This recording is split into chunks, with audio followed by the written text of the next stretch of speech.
Damos gracias al Señor por este inicio de celebración de aniversario. Y ahora sí, invitamos a todos los niños que puedan, por favor, pasar a sus respectivas clases. Me presento, mi nombre es Jaime Palma. Yo también trabajo junto al pastor Patricio y el pastor Jensen y formo parte, ¿cierto?, del equipo de pastores de la Iglesia Bautista Vida Nueva. ¿Está bien? Partimos entonces. Celebración. Ayer celebramos un matrimonio. ¿Vio la foto que decía primera celebración de un matrimonio?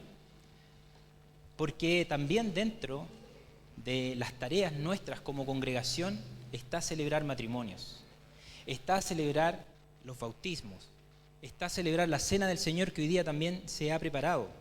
Entonces nos damos cuenta cómo comienza nuestra celebración ya de aniversario de estos 26 años.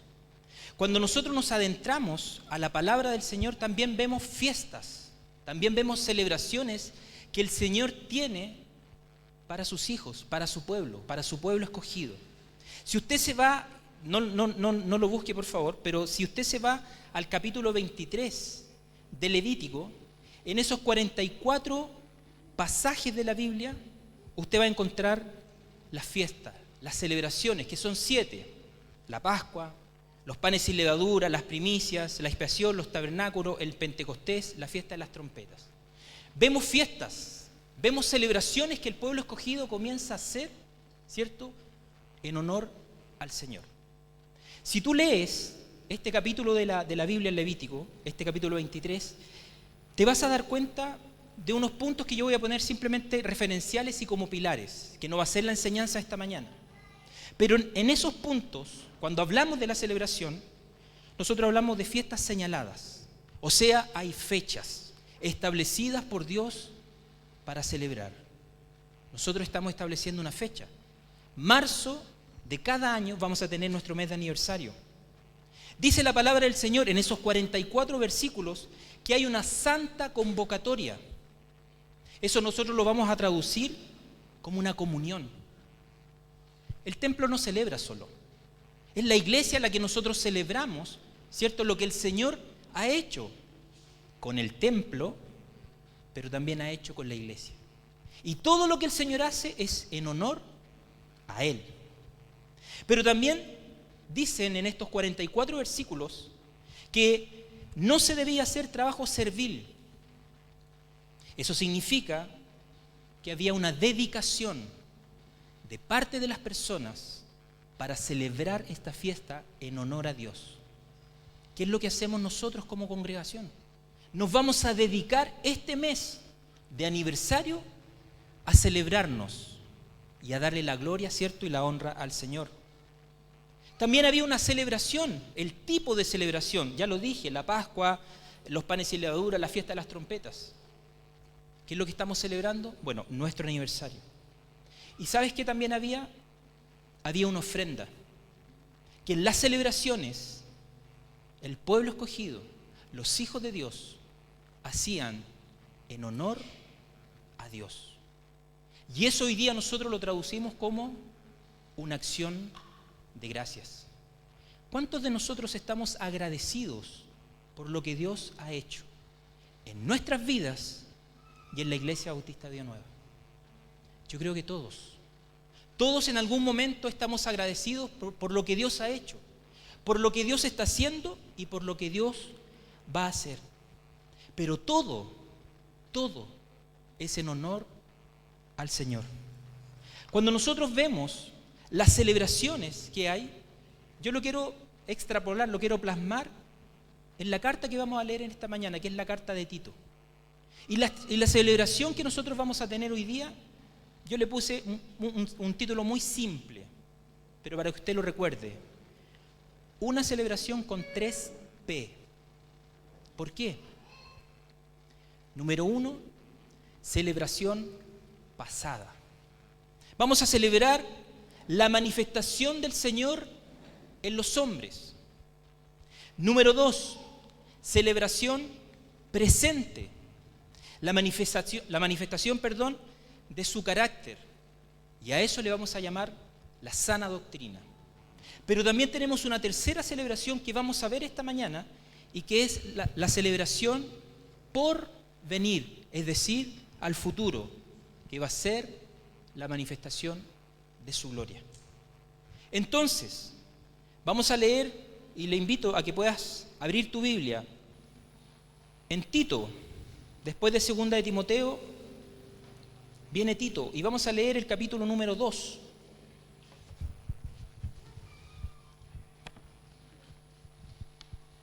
Mientras lo busca me di cuenta que este púlpito también cumple 26 años.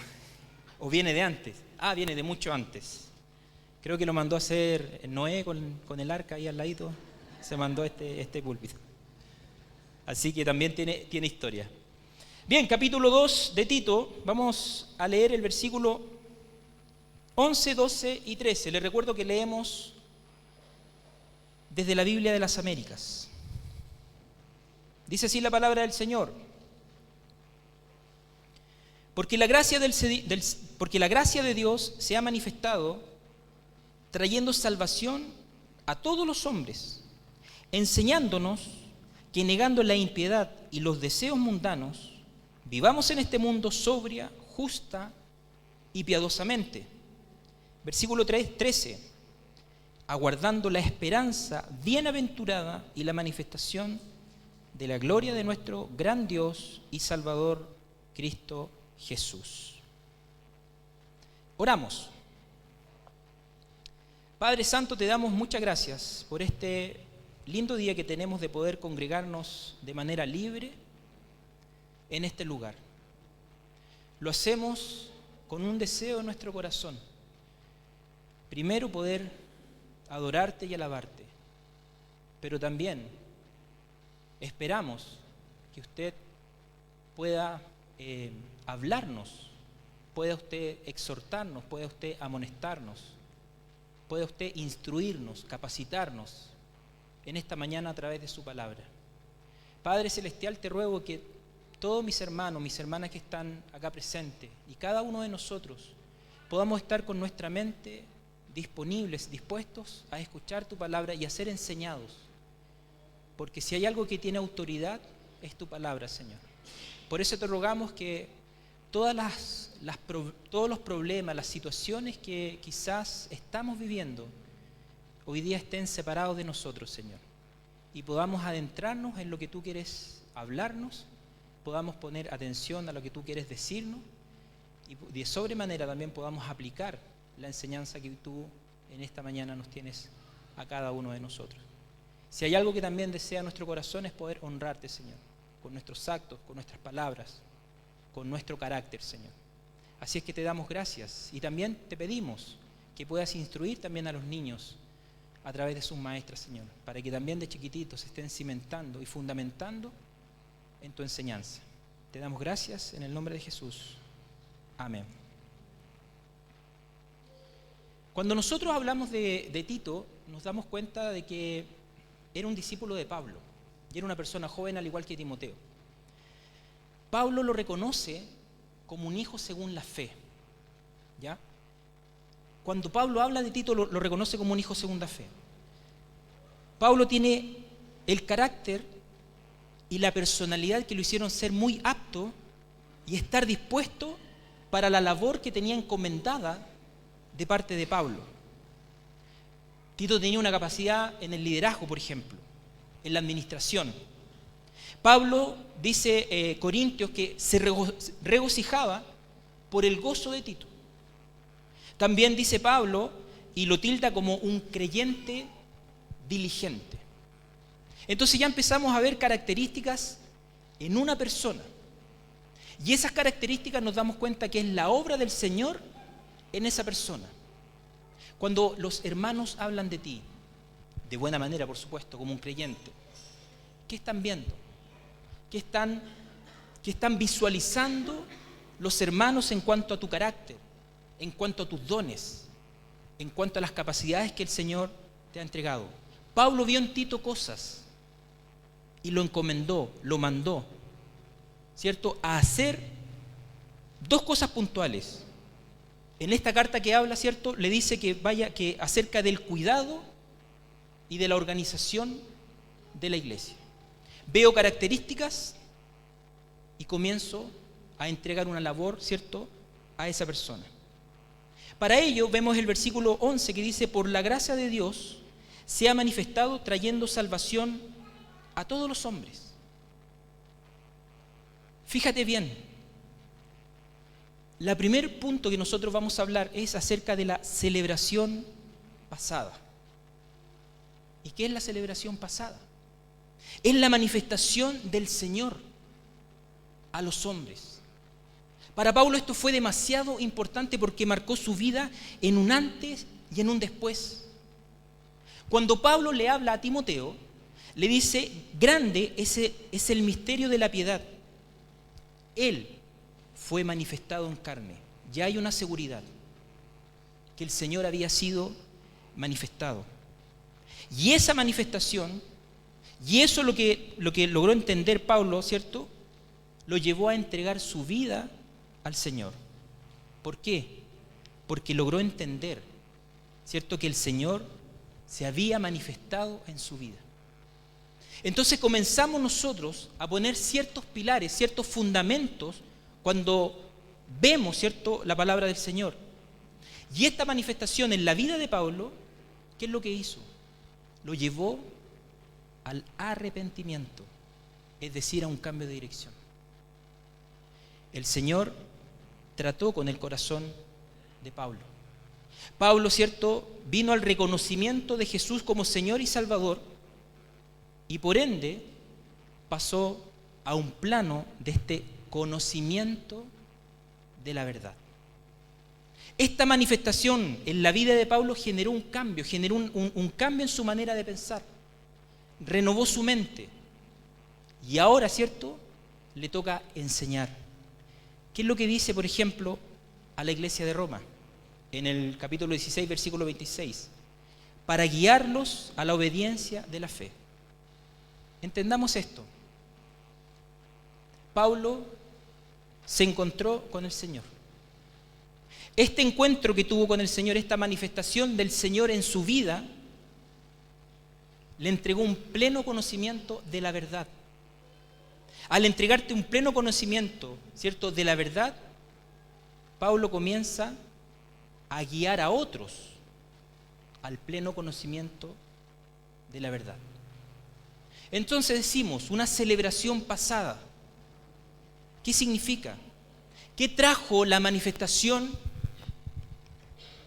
del Señor a los hombres? ¿Por qué hablamos de este Cristo encarnado? ¿Por qué hablamos de que Cristo tuvo que descender, ¿cierto?, a la tierra? La palabra del Señor en Juan nos dice: salí del Padre y he venido al mundo. La palabra del Señor dice: he venido al mundo para que tengan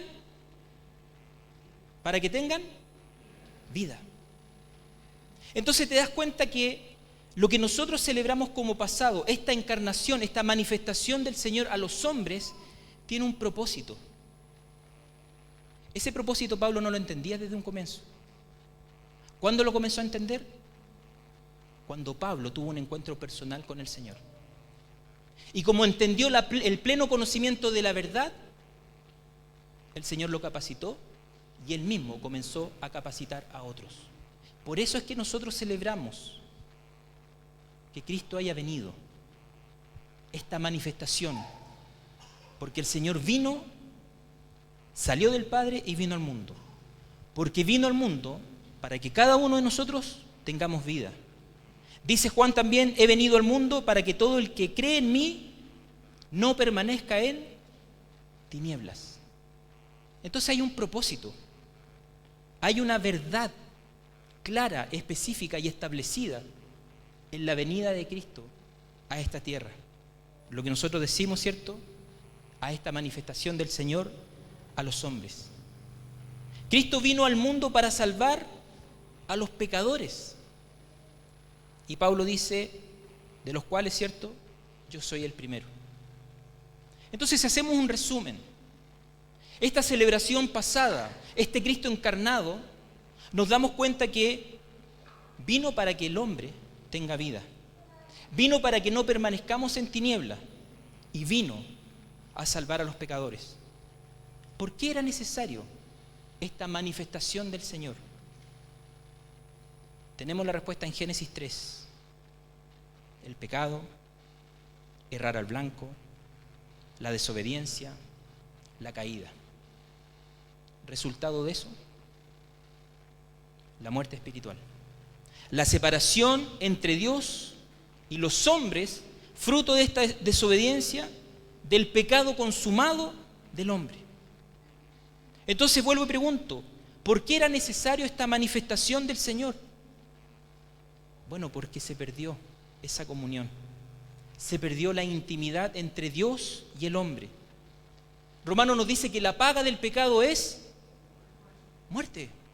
Es una separación. La palabra del Señor dice, por cuantos todos pecaron, y no alcanzan la gloria de Dios. La relación del hombre estaba rota. Dios es santo y el hombre culpable de pecado. El pecado alejó al hombre, ¿cierto?, de Dios, porque el pecado nos aleja de Dios. Pero celebramos que el Señor vino, porque vino a reconciliarnos entre Dios y los hombres. Eso es lo que hoy día nosotros también tenemos como celebración. Dios estaba en Cristo reconciliando al mundo consigo mismo. 2 Corintios, capítulo 5, versículo 19. Mira lo que nos dice Romanos 5:10. Porque si cuando éramos enemigos fuimos reconciliados con Dios por la muerte de su Hijo. Esta reconciliación se hizo posible por el sacrificio de Cristo. Si antes éramos enemigos de Dios, ahora en Cristo encontramos la paz en Él. A cada uno de nosotros nos sacó de las tinieblas. A cada uno de nosotros, los que hemos puesto nuestra confianza en el Señor, nos sacó de la muerte eterna. Y Cristo cambió nuestra enemistad a una amistad con Dios. Eso nosotros lo tenemos, ¿cierto?, como una celebración pasada, en el sentido de que Cristo vino a la tierra. Porque Él nos libró del dominio de las tinieblas y nos trasladó al reino de su Hijo amado, en quien tenemos redención, el perdón de los pecados. Nos dice Colosenses 2, capítulo 13. Y en ningún otro hay salvación, porque no hay otro nombre bajo el cielo dado a los hombres en el cual podamos ser salvos. Qué maravilloso que Cristo haya venido. Qué maravilloso que Cristo se haya puesto en mi lugar y haya ofrecido su vida y haya muerto en la cruz, pagando el precio de mi pecado. La celebración pasada, la manifestación, ¿cierto?, del Señor a los hombres. Miramos atrás el pasado hace más de 2000 años y celebramos el sacrificio de Cristo en la cruz. Celebramos que movido por su profundo amor dejó su gloria para venir, ¿a qué cosa? A rescatarnos. Y celebramos que su muerte trajo consigo la vida, la salvación que por gracia y solo por gracia nosotros hemos recibido. Por eso Tito dice, porque la gracia de Dios se ha manifestado, trayendo salvación a todos los hombres. Celebración pasada. Pero hay una celebración presente, que tiene que ver con la manifestación de su carácter, lo que nosotros hoy día le vamos a llamar la sana doctrina. Fíjate bien en esto. El capítulo 12 dice, enseñando que negando la impiedad y los deseos mundanos, vivamos en este mundo sobria, justa y piadosamente. Hay una tarea encomendada de Tito a esta iglesia, ¿cierto?, de Creta. Como creyentes ya entendemos, porque creo que lo entendemos, que por gracia nosotros hemos sido salvados, que no depende de tu esfuerzo humano, que no depende de tus capacidades, que no depende de tu intelecto, que no depende de tu dinero, que no depende de nada, porque nada le podemos ofrecer al Señor. Entendemos también que la salvación fue una iniciativa de Dios, como un hermoso regalo para cada uno de nosotros. Tito, un líder de la iglesia, discípulo de Pablo. Pablo lo había discipulado y lo había instruido. Lo habla como compañero, colaborador, dirigente. diligente, perdón. Y mientras estudiaba, yo decía, ¿tengo algún discípulo? Nosotros o cada uno de ustedes tiene un discípulo a quien usted le está enseñando la palabra del Señor, lo está capacitando, lo está instruyendo, porque esa es la tarea que nosotros tenemos que hacer. Eso es lo que nosotros se nos está demandando.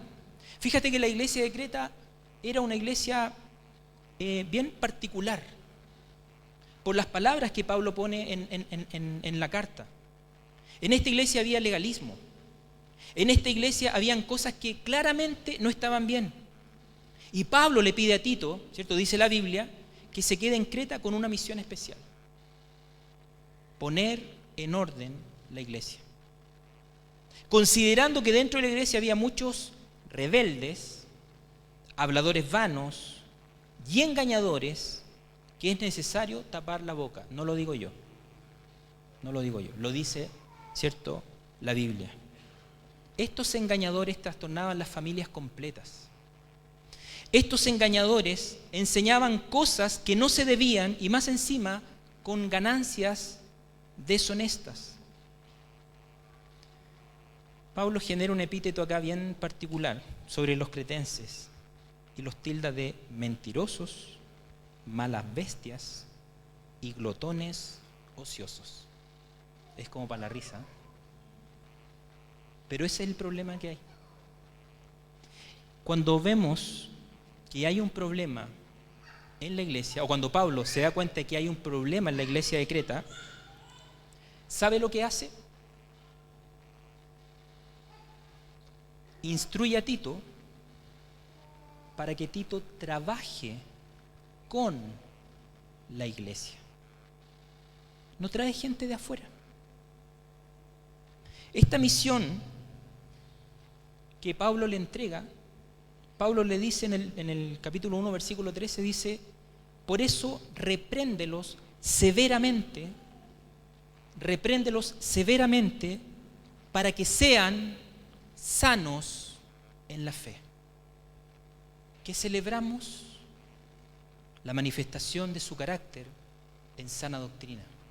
Anhelamos que la iglesia sea sana en la fe.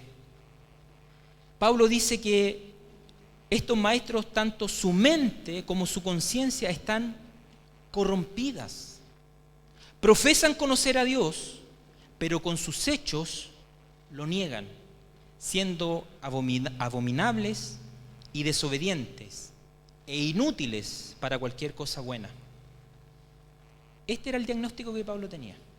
Esta era la radiografía y el escáner que Pablo pudo entender, ¿cierto?, que estaba puesto en la iglesia. Pero se queda de brazos cruzados. Cuando tú vas al doctor y tú tienes una dolencia, un malestar, el doctor te genera un tratamiento que tú tienes que seguir. Se entiende que si lo sigues, te vas a recuperar. Si tienes una infección, una herida, te tienes que curar, ¿cierto? Se entiende que si tú sigues el tratamiento al pie de la letra, te tienes que recuperar. Bueno, Pablo hace exactamente lo mismo. Ve una problemática, genera un diagnóstico y comienza un tratamiento. Versículo 2: pero en cuanto a ti, enseña lo que está de acuerdo con la sana doctrina. Si está de acuerdo con la sana doctrina, es porque Tito ya entiende, es porque ya tiene la verdad, es porque ya fue fundamentado en la enseñanza de Cristo, esta buena enseñanza que genera cambios, que renueva, ¿cierto?, nuestra mente. Pero fíjate bien, no solamente Pablo se toma de Tito, porque nosotros leemos la carta y comenzamos a darnos cuenta que se toma también de hombres y mujeres, porque son ellos quienes componen la iglesia. Entonces, Tito nos dice que hay ancianos, hombres maduros en la fe, que tenían que tener ciertas características: sobrios, dignos, prudentes, sanos en la fe, en el amor, en la perseverancia. Capítulo 2, versículo 2. Pero también habla a las mujeres. Mujeres ancianas, mujeres maduras en la fe debían tener características cristianas, reverentes a su conducta, no debían ser calumniadoras, no bebedoras, que enseñan lo bueno. Estas mujeres debían enseñar a las mujeres más jóvenes a saber edificar un hogar, amando a sus maridos e hijos y tener conductas decorosas y ser amables. Inculcar en la iglesia la sana doctrina, que la palabra del Señor no sea blasfemada por la conducta de un creyente, que nadie injurie eso. Porque entendemos que nosotros, cuando aprendemos de la palabra del Señor, aplicamos de manera correcta la palabra del Señor. Pero la iglesia de Creta solamente habían hombres y mujeres adultos. No, también habían jóvenes. También los jóvenes debían cumplir su parte. Tito tenía el mandato de exhortar a los jóvenes a ser prudentes, un ejemplo para ellos en buenas obras, porque la enseñanza debe ir acompañada con el ejemplo.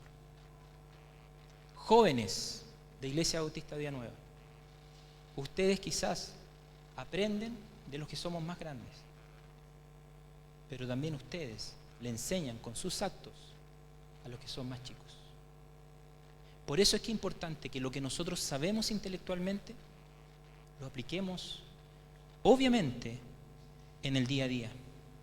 Tito debía ser un ejemplo en la pureza de doctrina, debía comportarse dignamente, utilizar una palabra sana. Dice la Biblia, teniendo esta conducta, el enemigo, el adversario, no tendrá nada malo que decir de ellos. Por eso es que leemos en el versículo número 12, enseñándonos que negando la impiedad y los deseos mundanos, vivamos en este mundo sobria, justa y piadosamente. Toda la iglesia de Creta debía cultivar y practicar la enseñanza de Cristo. Si lo llevamos a nuestro tiempo, toda la iglesia bautista Vida Nueva, sin excepción alguna, debe cultivar y practicar la enseñanza de Cristo. A eso llamamos sana doctrina. No debe quedar nadie afuera. Nadie debe quedar afuera de esta celebración presente del carácter de Cristo en la vida de sus hijos. Dice la palabra del Señor acerca del impío, ¿cierto? Es aquel que mantiene una actitud rebelde ante Dios. Y esta, ¿cierto?, impiedad surge de la soberbia, de falsos en su conducta, de desobedientes a Dios. Entonces, cuando vemos esas cualidades, entendemos que no es una persona que está cercana al Señor. Los deseos mundanos son simplemente prácticas de pecado. Y para que usted entienda y pueda visualizarlo bien, lo motivo a que durante la semana pueda leer Colosenses, el capítulo 3, del versículo 5 al 14. Ahí vemos conducta, malas prácticas, que Pablo, ¿cierto?, a la iglesia de Colosas comienza a apuntar cada una de las características, ¿cierto?, de estos deseos mundanos. Y en esta parte de Colosenses, Pablo nos muestra, ¿cierto?, este paralelo entre una vida vieja y una vida nueva. Y no estoy hablando de juventud, estoy hablando de carácter, estoy hablando de madurez. De un creyente maduro lo muestra Pablo muy distinto a una persona que no era un creyente. La enseñanza que debía entregar Tito a Creta era que debían vivir en este mundo de manera sobria, justa y piadosamente. Sobria le podemos llamar una persona disciplinada.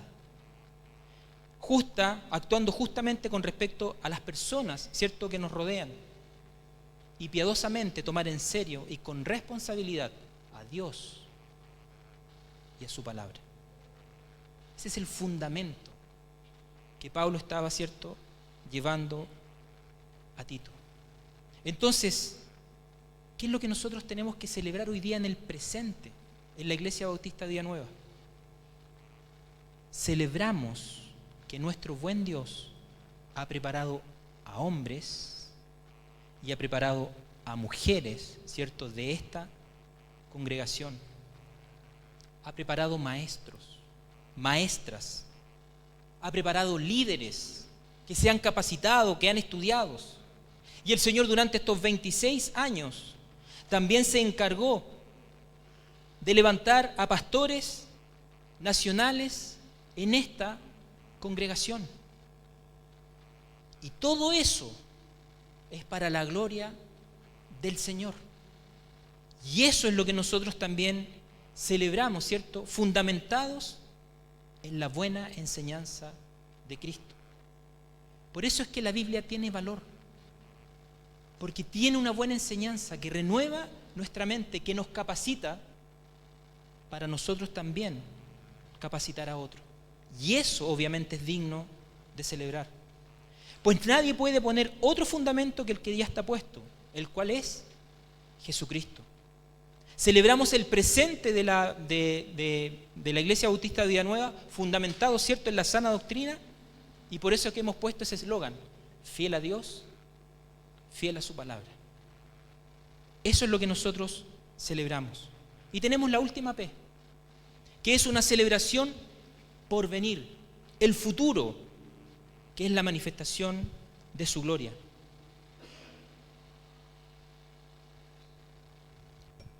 Nos dice el versículo 13: aguardando la esperanza bienaventurada y la manifestación de la gloria de nuestro gran Dios y Salvador, Cristo Jesús, quien se dio a sí mismo por nosotros para redimirnos en toda iniquidad y purificar para sí un pueblo para posesión suya, celoso de buenas obras. Yo, cada vez que me toca enseñar o juntarme con un hermano, trato en lo posible de saber cómo transmitir la enseñanza. Y ese, yo creo que para los que nos toca enseñar, es un dolor de cabeza, porque la audiencia que tenemos siempre es amplia, pero el fundamento siempre debe ser el mismo: la palabra del Señor. Hay algunos que les podemos hablar mucho más enérgicamente, hay a otros que hay que hablarle con un poquito más de cariño, hay algunos que no necesitamos tener tanta paciencia, hay otros que necesitamos tener harta paciencia. Entonces, cuando nos enfrentamos a enseñar, nos enfrentamos a diferentes cosas, diferentes personas. En la mente de Pablo, en la idea, ¿cierto?, que tenía Pablo en la cabeza, es cómo plasmar esta enseñanza, la sana doctrina, la madurez del creyente. Y eso es lo que Pablo comienza a trabajar, ¿cierto?, en la iglesia. ¿Por qué? Porque cuando tú trabajas en la persona, se va a reflejar necesariamente en el crecimiento. Y ese crecimiento lo vamos a ver de tipo intelectual, lo vamos a ver de tipo práctico, y ese crecimiento también nos va a llevar para que tú traigas a otro a esta verdad bíblica. Por eso es importante capacitarse, por eso es importante entender de qué es lo que el Señor quiere para sus hijos. Por eso es importante entender de que nosotros vamos a tener una celebración que tiene que ver con el futuro, con la manifestación de la gloria del Señor. Entonces, cuando entendemos nosotros de lo que Dios quiere hacer, es que obviamente comenzamos a trabajar. Dice, aguardando la esperanza bienaventurada. Pablo hace una mirada al porvenir y establece un fundamento para el creyente. Mientras vivamos en este mundo, llevemos una vida consagrada al Señor y separada del pecado.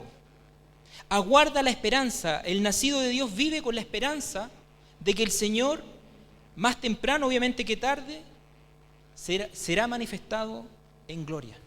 Bienaventuranza nosotros la traducimos, ¿cierto?, como feliz. Es una feliz esperanza que nosotros tenemos, ¿cierto?, con la venida del Señor.